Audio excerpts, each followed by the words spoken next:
In the first quarter of the year, the Philippine economy hit a wall. Gross domestic product growth dropped to 2.8%, a harsh 5-year low. Retail investors immediately hit the panic button. Portfolios were liquidated, and the prevailing instinct across the broader market was to sell off assets before the bottom fell out. But if you step back from the noise of the news cycle and look closely at the quarterly corporate filings, the numbers start telling a very different story. Broad economic indicators have a habit of blinding us. They create a dense fog of pessimism that makes it almost impossible to see where the actual cash is flowing on the ground. This chart shows exactly what happens when you look past the headlines. While the national GDP figure shrank down here in red, Puregold and S&R posted a massive 58.78 billion pesos in consolidated net sales for that exact same quarter, highlighted in green. That represents a 12.1% jump compared to the previous year. While analysts were declaring a national slowdown, consumers in specific retail sectors were actively accelerating their spending. Shoppers returned to the aisles in higher volumes, leaving with much larger baskets. Foot traffic spiked, and average spending trended upward. Even when budgets tighten, the Filipino household prioritizes daily staples over everything else. Packed shoulder to shoulder, high-density crowds on the retail floor show that consumer activity remained intense, focusing heavily on essential goods. You end up with a severe economic contradiction. The national outlook shrinks, but local checkout counters overflow because groceries and basic necessities are the absolute last things anyone cuts from their household budget.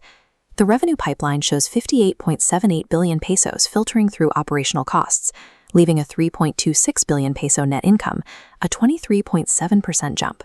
Gross margins widened from 19.6% to 20.1%, extracting more profit from every item scanned, despite a national slowdown. They also scaled their physical footprint aggressively, expanding to 790 total locations nationwide by the end of March 2026. Operating expenses did climb by 11.4% due to inflation and expansion costs. However, they pushed a highly specific mix of higher-margin products that completely absorbed those rising costs. Corporate growth in a tight economy relies entirely on operational leverage. It requires a business to squeeze slightly more value out of every daily transaction, even as the broader market contracts. The real engine inside that portfolio was the S&R Warehouse division, which posted an impressive 12% increase in same-store sales. When inflation bites, consumer psychology shifts. Shoppers begin viewing bulk purchases stored in massive warehouse hubs as a tangible form of financial security. Families flocked to these clubs, growing the active membership base, in a direct attempt to lock in the lowest possible unit prices for heavy rotation items like rice and canned goods. Big-ticket purchases like cars or new homes get delayed indefinitely, and that trapped capital is immediately redirected into aggressive pantry loading. The warehouse retail model successfully absorbs a population's fear of rising prices and converts it into a highly predictable, recurring stream of revenue. This brings us to the Alpha Protocol. It is the strict discipline of ignoring headline-driven sentiment and prioritizing raw, verifiable cash flow.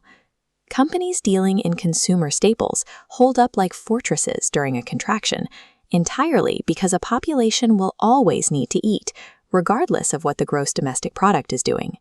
You apply the Blackout Ledger, mute the push notifications, open the corporate disclosures, and track the gross margins. The market doesn't automatically reward raw intelligence. It rewards emotional control and the ability to read the math while everyone else is panicking. Stock market indices are largely built on paper wealth and speculation. Compare that to the hard currency physically passing through thousands of grocery registers every single day to build a 3.26 billion peso profit. You have to decide if you will continue trading based on what the crowd fears, or if you will start allocating your capital based on cold, clinical data. Subscribe to the channel for more financial insights, and ask yourself this weekend, are you just buying the groceries, or are you buying the actual stock? Stop trading on fear. Start trading on capital.